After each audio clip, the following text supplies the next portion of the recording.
How you doing, everybody, and welcome to another beautiful Behind the Wheel podcast. I'm Luis from Koenig, and this is my esteemed buddy and friend and pal, Rich from Koenig Wheels. How's everyone doing today? Happy Wheel Wednesday. Yeah, it is Wheel Wednesday. It is. Are you guys excited for another podcast where we talk about cars and everything in between and my life? I'm excited. Excited? Yeah, man. Well, so I'm excited for 2023 because one of the things that we wanted to talk about in this podcast is what is happening when it comes to the automotive market and some of these cars that are coming out. And as we've mentioned on this podcast before, I'm a big proponent of not going all the way electric, but doing these hybrid cars. And I think that's the right way to go. Just because why try to reinvent the wheel right away? Right. You know what I'm saying? Like, I think using the hybrid technology that already exists is very exciting to me. So that's the reason why we're having this podcast, and we're going to be talking about some really cool cars. And as of yesterday, there was actually a really cool commercial that was delivered. But before we do that, I just want to make sure that you guys like and subscribe this video, because if you're here, might as well do that. And you might as well subscribe, because we do these podcasts every Wednesday. And if you just want to join in on the fun like you're already doing right now, might as well get notified about it and and all that cool stuff, right? Yeah. Right. All right. So let's get into it. So if you guys didn't know, Chevrolet or Chevrolet. Chevrolet. Brought my Chevy to a levee. Ooh, okay. Chevrolet dropped their first reveal of the 2024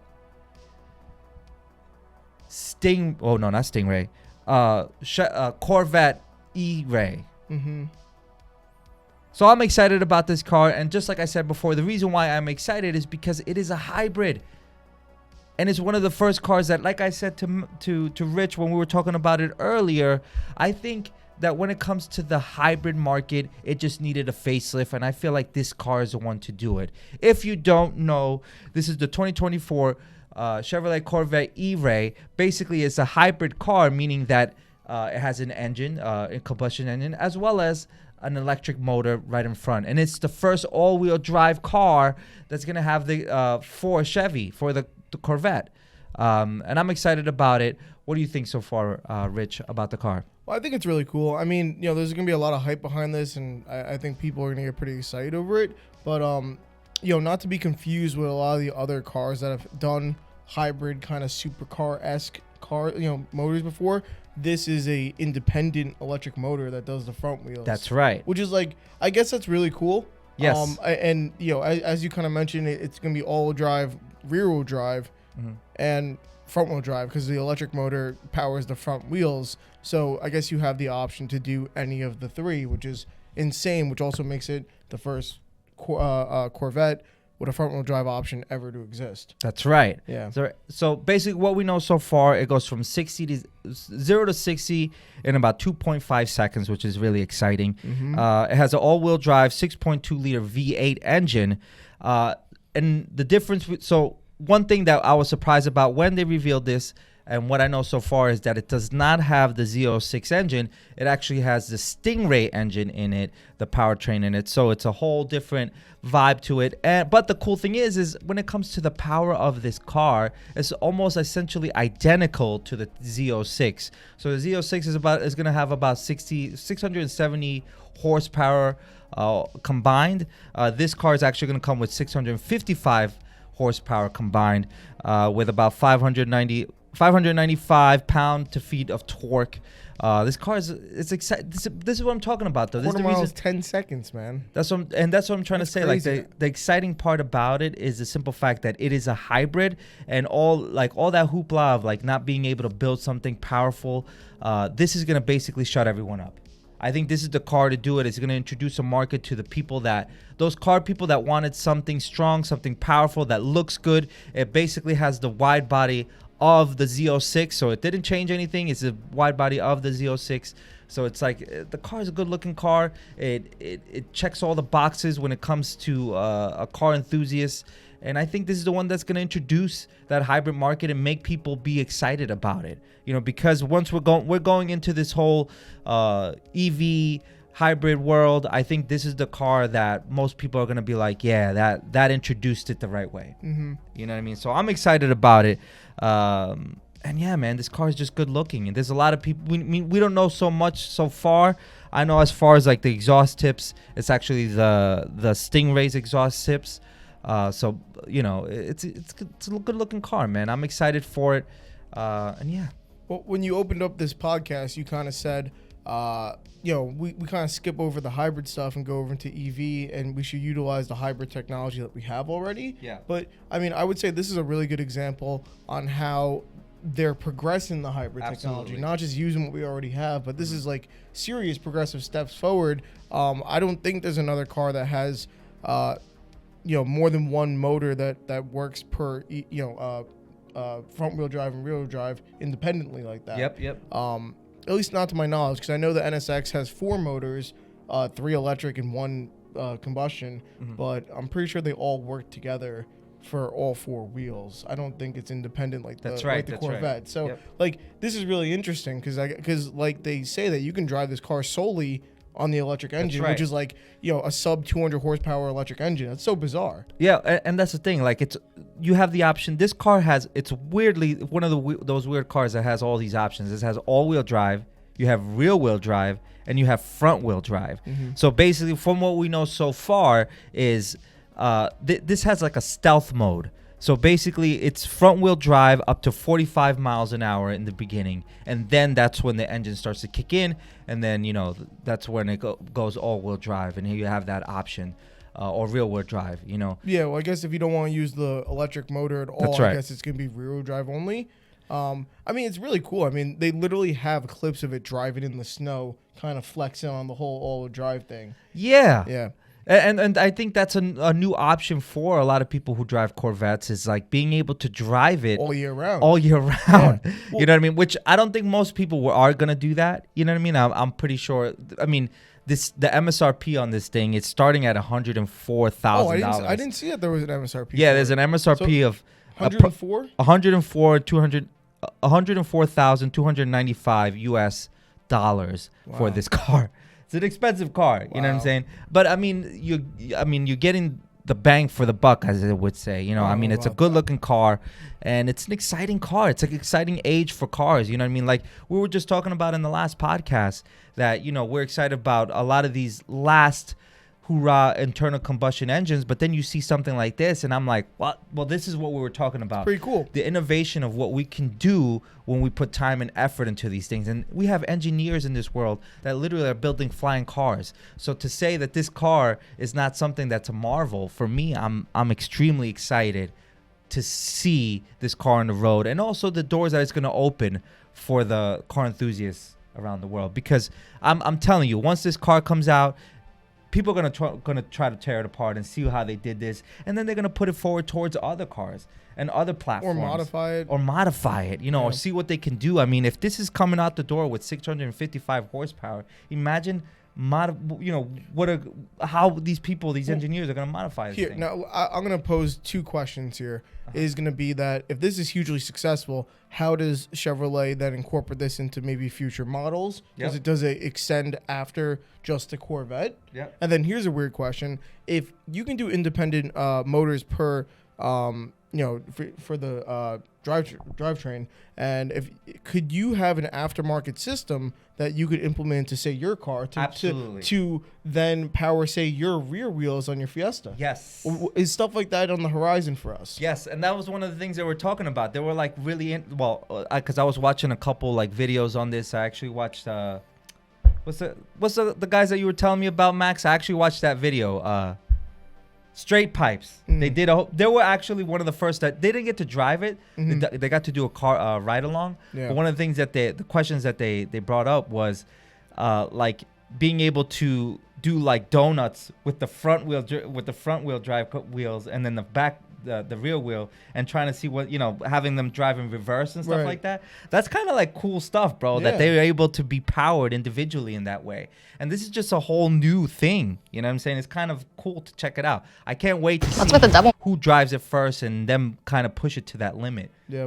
You would think there has to be a company out there that's working on selling an aftermarket electric motor for people to put in their regular solely That's right. combustion engine cars. Like, Yeah, I mean, would that be revolutionary? Would it be stupid? Is it unnecessary? I'm not really too sure, but sounds like a really cool idea. but that's what we do, car people. We just innovate. We try, we fix, we replace, and then we find something that works. So that's why this is exciting. And the cool thing is when it comes to the weight of this car, it's not that much more weight. It's only about 300 pounds more than the Z06. You know, and that's including like it has new batteries, which is it has a new engine, which is so I think the weight of the complete car I can't remember, but I know that the E-Ray is about 360 pounds more. So I didn't write down how much more, how like the weight comparison and whatnot. But the fact that it has like batteries, which is in the center console, it has a whole new engine. You know, it has an all-wheel drive system. It has an all-wheel drive system, and it only adds up to 300 more pounds. I mean, dude, you know, this is innovation at its best. You know, so I'm like I always say, it has a V8 in it, and it has a V8. It's kind of crazy. Yeah, but, man. I mean, I also, you know that Corvette has like, I guess like one of the most cult followings of any car. I mean, the only two cars I think that have insane cult followings are literally just Corvettes and Miatas. Yeah, like they have diehards to the end. And like, are the Corvette people going to be happy with this? Are they excited for it? I mean, there's been a lot of stuff with the Corvette in recent years that I feel like have kind of strayed away from what traditional Corvette people have liked. Yeah. So I don't know. I mean, it seems like they're still doing a good job of getting people to want their car, though. Yeah, and but again, like I said, I'm excited for it. I'm excited to see what comes out of this. I'm excited to see how car enthusiasts, kind of just work around with this car and see it on the track and see it, finally hit that track as well, because that's one of the things that I definitely want to see. I only saw on that straight pipes, I saw them kind of doing like donuts and stuff like that. The car looks insane, bro. But the one thing that it does have that I found it very interesting is actually the audio of the engine it's actually like they put it into the car. It's not pumped actual, in audio. Yeah, it's pumped in. That's what the word I was looking for. Pumped in audio. I mean, that's common on a lot of cars nowadays, though. It's weird, but at the same time, I get it. It's a lot of cars have that today, honestly. Would you prefer it to be just silent, or would you? My Hyundai had pumped in audio, and it's nice. Like, it's fake. It feels real. It's fake, yeah, but it makes me happy. You kind of get a little smile on your face. Yeah. On the Hyundai, you can actually kind of almost adjust it too. So I was able to like have more or less if I liked it, or if I had like my grandmother in the car, I turn it off, and, stuff like that. But it's fun. I don't mind it at all. I think it sounds good, and it gives a pretty good, true reflection of what the engine sounds like. I think so too. Yeah. What's wrong with that? Yeah. If you're in a dead quiet car all day long, then you're gonna get that itch for like, I need an exhaust. Yeah. You want something a little louder, but it satisfies it without the need for, I guess, direct modification. Whatever makes you happy, man. For me specifically, I think it's weird. It's the same thing like when we were having the pandemic and they put like in stadiums they were putting audiences. Like, remember that? Yeah, the fake audiences. The fake audiences, like they did that because it would excite people. And stuff. Yeah, but I think it's weird. But at the same time, I also understand. But it's a performance thing, I guess. It's a thing that makes people excited, so that's the reason why they implement it. But it's weird. But again, I'm excited for the E-Ray. I think the logo is fire as well. As a graphic designer, and I think that they did a great job with just the way that this is being promoted. You think the name is good? I think so, man. E-Ray? I think and obviously the reason why they did it is because it's kind of like the baby of a Z06 and a Stingray, and it's an electric car, right. And they used that blue specifically because they wanted to deliver the fact that it's their electric, their doorway into the electric market. First thing I thought when I heard E-Ray was like a new generation or like a new up-to-date version of Blu-ray. Yeah. That's what I thought the first time I heard it. I was like, kind of just reminds me of DVDs or something. Yeah. But overall I think it's I don't know. I guess we'll just have to see. The price point's kind of high. Yeah. But yeah, man. What else is going on in the car market right now? Well, this was kind of just a doorway also for things that we're excited for in 2024. I don't know if you guys saw out there, they actually did a reveal of the 2024 GTR. And needless for me to say, because these guys already know that I am not that excited for this car.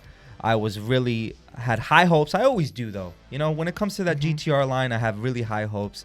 But basically, what this new GTR is the R35 with like a suit over it, basically. Like, you know what I mean? You know, the facelift. It's the same car, facelift. Yeah, facelift, some newer technology. I think the interior and the seats and stuff look really good, but I mean, I'm pretty sure it's the same engine. It's the same engine, bro. It's the same engine. And it looks the freaking same. It looks exactly the same. It looks exactly the same. It has the same V6 engine. It's the same thing with LED lights in the front. I don't know. I mean, I can't believe that after all this time they couldn't think of anything a little bit better. You know what? I always expect more from Nissan. You know, them being the innovators that they are, bro. I know. Not anymore. But that's what I'm trying to say. Like, I'm always, like, you see a lot what is going on in the car world right now, and you look at your surroundings and you say, like, this is what I do. This is what we do here. This is what we do with the marketing team. We look around and we say, damn, we have to innovate. We have to make something new and something more exciting, i.e. the Forge line. You know, we're always trying to innovate, make new things, make new things that make our audience, our peoples, our, you know, the homies excited like we would be excited. And when I see this GTR, I'm like, why are you reselling me the R35? Like, I don't understand. Listen, if the R35 existed for, say, even 5-6 years, if it was around for 5-6 years and they want to do this, I can almost accept it. The R35 has been around for, I mean, what now? I mean, over 10 years? Yep. Over 10 years, and they don't want to give us an R36 like everyone hoped for, but they want to give us just another facelift. I mean, those seats are sick. They're crazy. And I didn't even realize that there was back seats, honestly. But I don't think we saw it. I didn't see it. But not that anyone's ever going to use those. But you know, you would think that they would. Yeah, that too. Dude, I mean, who's gonna sit in the back seat of a GTR? Well, the R35 I guess has rear seats too, but with the regular R35, but there's no room. No, it's a baby fits there. You know. I don't know if I put my baby in the back seat of that. Exactly. But yeah, I don't know. I mean, everyone hoped for the R36. We didn't get an R36. Yep. So I mean, that's also maybe not the best start to what to expect for this year for new cars. At the end of the day, it is still exciting that, you know, we're getting something of the GTR line. Don't get it twisted. The car still hits at base 600 horsepower. Well, no, that's what the Nismo package is. A little bit under the base. I think it's like 5 something or something like that to that effect.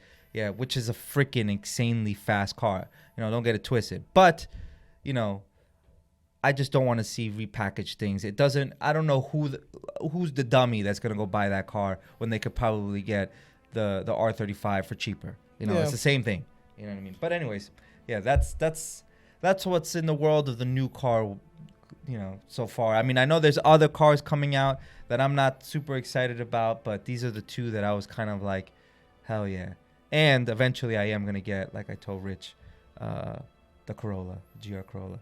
We'll see. I generally like the GR Yaris better, but we don't get it here, so I told him this. I think the GR Corolla looks better than the Yaris, but a 2-door hatchback is kind of my jam. But, yes. But I think the rear the rear end of the Yaris kind of looks a little ugly. Well, so, and one of the things that you brought up is that picture with all with the Corolla, and with those other cars. Right. It's insane how big the Corolla is. Yeah. So for a little context, I showed Luis a picture of random person on Instagram who has a GR Corolla. I don't even know who the guy was, but he was at like a car meet essentially, and he parked up with like a 90s Beamer, a Toyota Supra, an NSX, a 240SX, and something else, and the GR Corolla is there in the mix of it.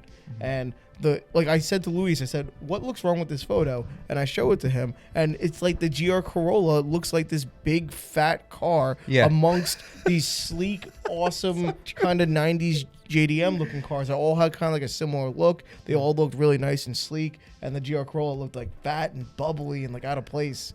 Well, so and this is what's happening with. Although I'm optimistic because you have to be as a car person, you have to be. But at the end of the day, these automotive manufacturers are making cars for the generic person. They're not looking at the car enthusiast anymore, and it's just kind of weird. You know what I mean? Like seeing that's the sports car, that's the sports version of. You know what I mean? And then you see it, and it looks like a van. Bro. I can go for a rant real quick. My rant on all that would be that the reason why manufacturers, I don't think, listen to the enthusiast anymore is because every single time a new car comes out, someone goes, that's not what we wanted. That's not what we wanted. We wanted this. They make what we wanted and no one buys it. Yep. So, like you can be an enthusiast and say, oh, that's ugly. No one likes the way the new grille and the new M4s look. But you go buy a minivan. It's true. So true. it's like your opinion doesn't matter if you're not going to go support things that you're asking for. It's true. That's the problem with people who buy new cars and stuff like that. They complain, they go left. Yep. So, there's no point. It's a waste of R&D essentially. Well, I mean, if I had the money, I'd buy a E-Ray. Yeah, I mean, that's why I put in my own effort. I mean, I'm just talking crap right now. Yeah. But I put an effort to try to get something a little bit different. You do. Yeah, I try to put some. Yeah. Because I will admit that as long as you've been working here, this man is always talking about getting the new car, and I'm telling you, a week in to him being here, he got a new car. He had what year was your Mazda? 21. He had a 21 Mazda. Yeah. And a week in, he bought himself a 22 WRX. Yeah. I mean, and then he's talking about getting himself a Corolla now, and he actually shopped it a little bit. You did shop it a little bit. Well, I want the Volkswagen. I want the Alphard. But, yeah. I don't know. We'll see. But I mean, yeah. But that's what But it was disheartening to see that picture and see how ginormous. Meanwhile, genuinely, if you look at that car and put it next to other new cars, it looks small. It's tiny. Right. It looks small. Yeah. So for some reason, we're going up in size when it comes to sports models and stuff like that. And then it's just, I don't know. I don't know why we're not making sleek looking cars anymore. I mean, granted, I know why, but I wish they would make them still, you know what I mean, in some capacity, just because I love the look of a Supra. I love these small, even a Miata, bro, the NDs, those cars are gorgeous. So such a peculiar car in history to me is a Honda Prelude. If you could copy and paste a Honda Prelude to today, a two-door, front wheel drive coupe, I don't even know what you want to call it. Who in the world is that going to appeal to? It's just funny. That is true. I don't know. It's I don't even think, is there anything on the market that fits that right now? I don't think so. That's true. Remember I told you I really like the 80s mild body styles. And if you think about the 80s body styles, like the MR2, that car was tiny, bro. Yeah, they're all tiny. Who the hell fits in that car besides me and what's that girl? Tila Tequila. I think that's the only two people that fit in that car, bro. That car is tiny. So I understand. Look, don't get it twisted. I understand why we're going up in size because it makes sense. A lot of we're getting older. A lot of the market is we have kids. We have all these things. So people, the car enthusiast is not buying cars. I'm sorry, bro. We're not. We wait. I'm guilty of it. I'm literally talking about getting a GR Corolla and waiting a few years because I don't want to get it right away. Yeah. You know what I mean? It's just... You know what America buys? Trucks. Bro, that's all I see. Because everyone's hauling all their luggage and all their mulch and whatever it is, and every time I look in the back of a truck, it's empty. It's true. In New York, bro, it's so weird that... bro, people in New York have trucks, and I'm like, why? There's nothing. There's never anything in there. There's nothing in there, bro. What are you moving, bro? Couches to the next apartment? They're not doing anything. They just wait. They're burning gas and destroying the ozone. That's what they're doing. It's so true, bro. And it's always a bro with a hat like this, bro, just driving it where you going, bro? You going to freaking get coffee with your what is it called? Hipster homies? Pretty much. Yeah. So. Anyways. But yeah, man, I'm excited for the E-Ray. I'm excited for what's to come next, and that's one of the things that we constantly talk about here is innovation is always amazing when it comes to cars. And I think that this E-Ray is going to open up the market for a lot of hybrid cars and a lot of people to see things and be like, yo, if we can implement that, hopefully automotive manufacturers see what they did with the E-Ray and emulate it or try to turn it or flip it because I think it's necessary. I'm also excited to see what the aftermarket that comes for that. Well, yeah, I would say that you've mentioned this before, and how hybrids have kind of like a sour look. Like, you know, people think of hybrids, they think of like farty cars and like nothing exciting. It's kind of boring. And I know like the BMW i8, you know, technically that was like an incredible hybrid car that was around for a while. But like, I think you're right. I think this does kind of give people a reminder and a refresher, because I think everyone's thinking EVs, plug-in EVs, stuff like that, and they're gonna throw this in people's faces, and it's gonna get a lot of a lot of notice, and then people are gonna say, "That's a cool hybrid." Yep. You know, and then if kind of rebuild the name of what hybrid means and stuff like that, just like how Toyota is making the new Prius. Nice. Yes. I don't think anyone can deny that. That's a nice Prius. I don't think anyone can deny that. It's a nice car. I'm not gonna get it, but it's a nice Prius. I would if I had a get out of here, bro. Listen, if I had a long commute and I had a weekend car to have some fun, I would consider it. Why not? Gas ain't cheap. True. You know? That is true. Well, so, and that's one of the point of conversations, is that they're trying to make it where you can get two cars, where you can have a car that you can drive in small distances and then have the other one to go long distances. Right. I think that's a good concept. I think making them affordable so that we can, you know, if whatever we're trying to do with this emissions thing is tackle it appropriately, is having an extra car. Yeah. And if you make it affordable, that is a good way to do so. And I think you're right. I think yes, in that aspect, I would get myself a hybrid or you know, electric car or something like a Prius, you know. But I still wouldn't buy it, bro. Well, I think it's kind of just like the sleeper and the factor of the automotive world, like kind of just like, you know, all that attention to EVs and hybrids are gonna kind of just find their place finally. Oh, bro, and I thought you were gonna throw shade on the wheel, bro. What happened? Oh, to the wheel. If you guys haven't looked at the wheels on the new Corvette E-Ray, they look like a 2003 Pontiac Grand Prix. Boom! Yeah. Shots fired. Same wheels as the 2003. He's saying Pontiac them joints is ugly, boy. I didn't say, but I mean, take a look at a picture of a 2003 Pontiac Grand Prix and tell me it's not the same wheel. Just bigger.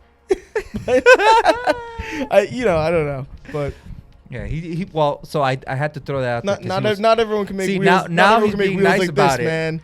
Now he's being nice about it. He was trashing on that car, on those wheels earlier. He's like, "Yo, what is this thing?" Well, I knew they looked familiar, and then I found the picture, and I was like, "Wow, it's a 4-spoke." No, it's like a twisted 5-spoke. 5-spoke. Yeah, it's a very weird design. That's why I recognized it kind of off the old car. But yeah, man, it's hard to make nice wheels. I don't know. I get it. I mean, it's not that hard for us. You know? Anyways, with that being said, I think that's it, bro. Yeah, man. I think we kind of hit everything. What do you guys think? Oh, there's a picture of it.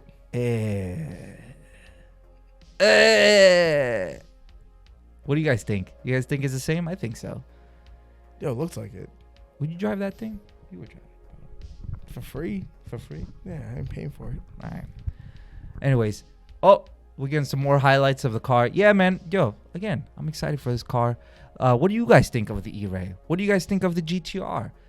Drop them in the comments below. We would love to see your opinion on what you think of these cars.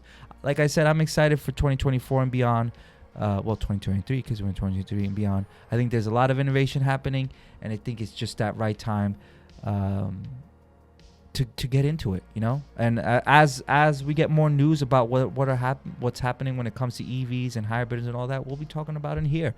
If you like these type of podcasts that we're doing, let us know in the comments, and we'll do more. Or maybe not. Or maybe we'll just talk about movies, bro. I saw a freaking Avatar, and that shit was fire. I did not see it. I also saw that show. I told you I saw that show yesterday. The video game show. The Last of Us. The Last of Us. The Last of Us. It's pretty fire, bro. That girl from Game of Thrones is dope. The little girl. She's funny, and she curses a lot in it. Yeah, she's tiny. Would you if you had a kid, would you let them go on a movie? No. If they became famous and let them curse and shit all day? No, there's a big stigma with childhood fame. Yeah. No, it doesn't lead to anything good. Yeah. Who who's made it out of Hollywood fame, childhood fame? Frankie Munoz. Because now he's a race car driver, right? Yeah. He's a NASCAR driver now. Normal. Is he? What's the guy from Holes? Oh man, I can't. Shia LaBeouf? No. Shia LaBeouf is crazy. See, that's yeah. Is it Shia LaBeouf? Shia LaBeouf is in it, yeah. Holes, right? Yeah. Okay, yeah. Yeah. Holes is a good movie. It is a good movie. All right, they can catch us next time on Behind the Screen podcast. Behind the Screen, I like that. All right, guys. Thank you so much for joining us. Make sure to tune in every Friday where we drop a cool piece of content. This week, we are doing a piece of content on flow formed.